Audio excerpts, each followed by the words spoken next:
Lane Kiffin is at the center of some drama. Surprise, surprise. Kiffin was fired as Alabama's offensive coordinator after he had already quit, which is a unique exit even for Kiffin. Nick Saban was very diplomatic in his reasoning, but why do you think Kiffin was dismissed a week before the national championship game?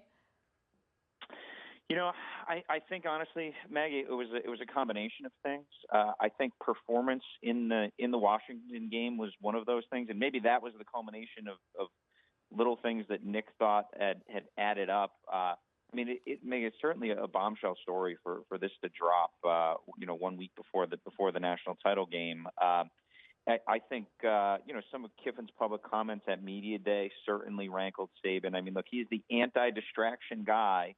And Kiffin is distracted. I mean, he's trying to coach FAU, and getting left at media day, little things like that. There's the Kiffin factor where little stories become big stories, and it seemed like Saban tired of it.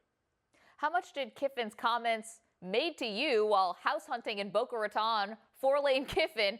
How much do you think that impacted the decision? For example, he said coaching in Tuscaloosa 1 year is like dog years, 1 for every 7. 7 for every 1.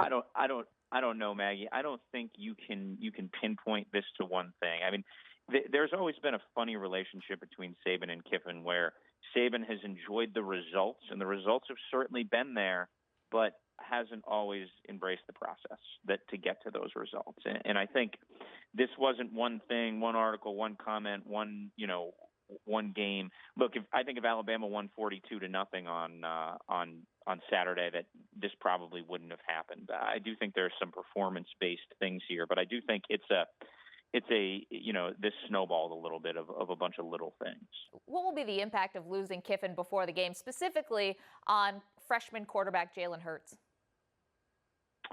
Well, I mean, it'll be interesting because ultimately play calling can be a fragile thing. I will say this: I would expect Alabama to run the ball a lot. They obviously were heavily criticized for not running the ball a ton against Washington, even though Bo Scarborough, I think, broke an Alabama bowl record for his performance in that game. But I mean, look, Jalen, if there's a vulnerability that this great Alabama team has, it's that their quarterback is a freshman and he's inexperienced, and he's raw. They are, I think, the 81st passing team in the country this year. So there is some fragility there, and let's be clear, there's some risk on Nick Saban's part in making this move.